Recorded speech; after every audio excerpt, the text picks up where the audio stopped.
Hello, on vous retrouve aujourd'hui pour le 4e épisode de ADN Tour. Ça fait maintenant 1 mois que nos skis sont sur la plateforme de précommande et on vous rappelle qu'il n'y a que 200 paires.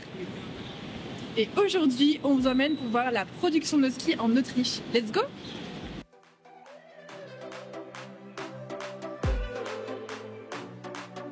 Alors on est parti du coup de Genève et là on va avoir 11 heures de train jusqu'en Autriche, donc un long périple.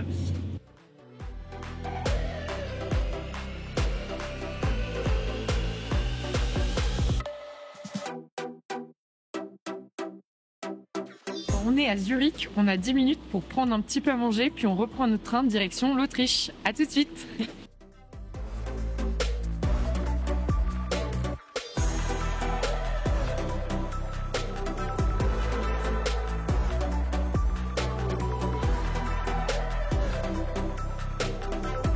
Il est 18h et on vient de faire 11 heures de train. On a 20 minutes de marche à peu près jusqu'à notre logement. On va surtout se reposer parce que là pour le coup c'était super éprouvant.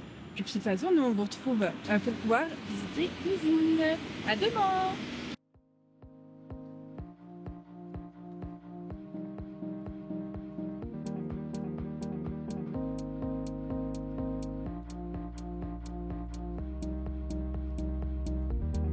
Bonjour à tous, pour vous il s'est passé 1 seconde depuis tout à l'heure et nous il s'est passé toute une nuit entière et on vous retrouve aujourd'hui devant l'usine Atomique et Salomon avec Arnaud que vous avez vu dans le 2e épisode et puis on va vous emmener du coup aujourd'hui pour voir un petit peu comment se fabriquent nos skis.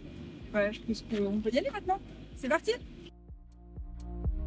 My name is Alex Meisnitzer. I'm in charge of development and industrialization of Salomon Alpine skis here at the Amersports ski factory in Altenmarkt.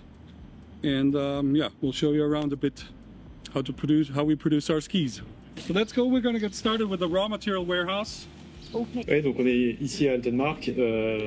Cette usine, elle appartient au groupe. C'est un peu le 2e poumon du développement des skis chez Salomon. Avec le premier étant à Annecy, où on s'occupe de la conception. Et là, on a des équipes Salomon dédiées qui font l'industrialisation et la production de nos skis. Et donc c'est une force d'être très lié entre ces deux sites.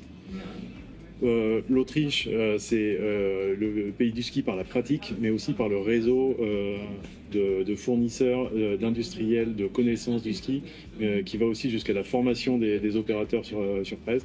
Donc il y a un vrai savoir-faire en Autriche tout autour du ski. Et c'est pour ça que beaucoup de fabricants de ski sont en Autriche et que ça fait sens d'avoir cette usine au plus proche de tous nos fournisseurs. L'idée, c'est de parler de l'énergie de l'usine. All the heat that we need, the process heat for our presses, is coming from a wood chip plant literally next door to our factory.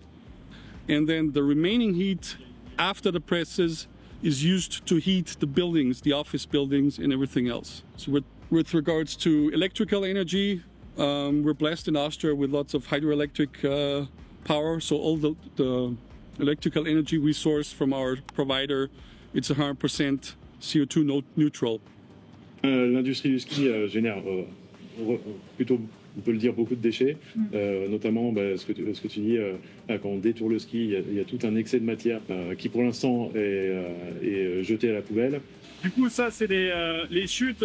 Quand on vient découper la forme de la semelle, ça doit représenter environ 30% de chutes. Pour l'instant, on met à la poubelle, mais on est en train de travailler avec le fournisseur pour savoir si on peut reprendre les chutes pour les rebroyer et refaire les réinjecter dans les semelles qu'on achète avec un pourcentage de rebroyé au 30%. Là, c'est la partie la plus énergivore et la plus complexe parce que c'est tout fait à la main. Un ski qui utilise exactement toutes les découpes de l'autre ski. C'est vachement bien ça. Et du coup, ça permet de limiter les coûts parce que on sérigraphie qu'une seule semelle sur 2 et ensuite on génère pas de chute. Donc là, on est dans l'atelier de préparation des papiers de sublimation. Donc la sublimation, c'est un process qu'on va imprimer sur un papier et ensuite avec la chaleur, les encres qu'on a imprimées sur le papier vont se transformer en gaz. Elles vont migrer dans le top sheet et elles vont rentrer en profondeur dans le top sheet. Ça reste le process le plus propre du fait que il y a beaucoup moins de solvants qui sont générés via le process de sublimation. C'est ça qu'on utilise pour nos skis, c'est le process de sublimation.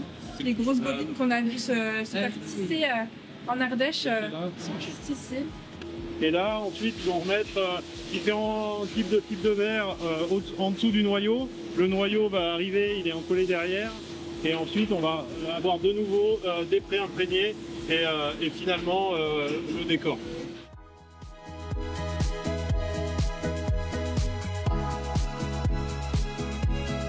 C'est impressionnant, c'est un peu la concrétisation de plusieurs années de développement.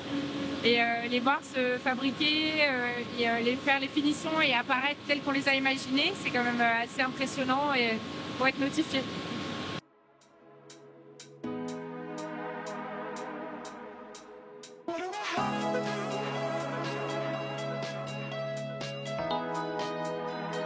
Merci beaucoup Arnaud. Merci à vous. Sacrée expérience quand même. Hein.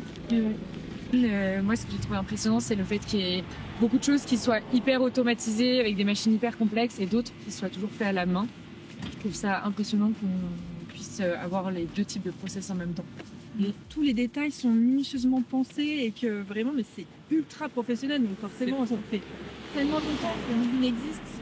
Mais d'un autre côté, tu vois, ça nous inspire aussi pour plus tard, sans avoir la prétention de se dire qu'on lancera une usine aussi grosse. Mais en tout cas, je pense que ça nous fait un peu rêver. Vraiment, en tout cas, ça me fait un peu rêver. Puis ensuite, on va pouvoir finir notre soirée et repartir demain.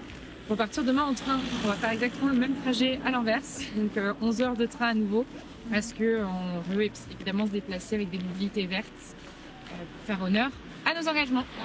Et bien, avec des petits gâteaux.